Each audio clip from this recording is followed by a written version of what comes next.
بسم اللہ الرحمن الرحیم، صلو علی الحبیب صلی اللہ علیہ وسلم۔ السلام علیکم۔ ہمارے پیارے نبی صلی اللہ علیہ وآلہ وسلم رات کو سونے سے پہلے کیا کرتے تھے؟ نمبر 1، آپ صلی اللہ علیہ وآلہ وسلم جب تک عشاء کی نماز نہ پڑھ لیتے تب تک اپنے بستر پر نہ جاتے تھے۔ نمبر 2، عشاء کی نماز کے بعد بلا ضرورت دنیاوی باتیں کرنا منع ہے۔ نماز پڑھ کر سو جانا چاہیے، البتہ واعظ اور نصیحت کے لیے یا روزی معاش کے لیے جاگنے کی اجازت ہے۔ نمبر 3، آپ صلی اللہ علیہ وآلہ وسلم بوریا، چٹائی، زمین، تخت، چارپائی، چمڑا اور کھال پر آرام فرما لیتے تھے۔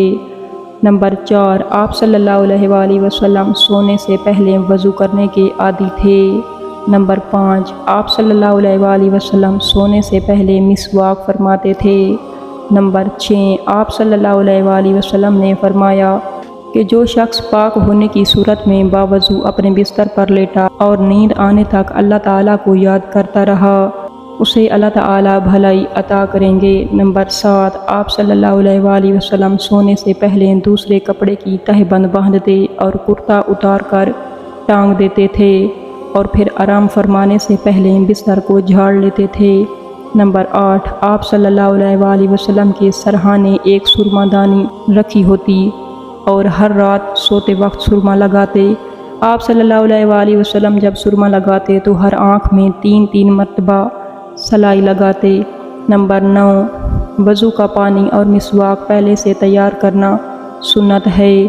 نمبر 10، حضرت عبداللہ بن عمر سے روایت ہے کہ آپ صلی اللہ علیہ وآلہ وسلم کا معمول تھا کہ جب سونے کا ارادہ فرماتے تو مسواک اپنے سرہانے رکھ لیتے، پھر جب بیدار ہوتے تو سب سے پہلے مسواک کرتے۔ نمبر 11، تہجد کے لیے مصلی سرہانے رکھ کر اور تہجد کی نماز کی نیت کر کے سونا سنت ہے۔ آپ صلی اللہ علیہ وآلہ وسلم سونے سے پہلے آخری 3 سورتیں، سورۃ اخلاص، سورۃ فلق اور سورۃ الناس پڑھ کر اپنے جسم پر دم کر لیتے تھے۔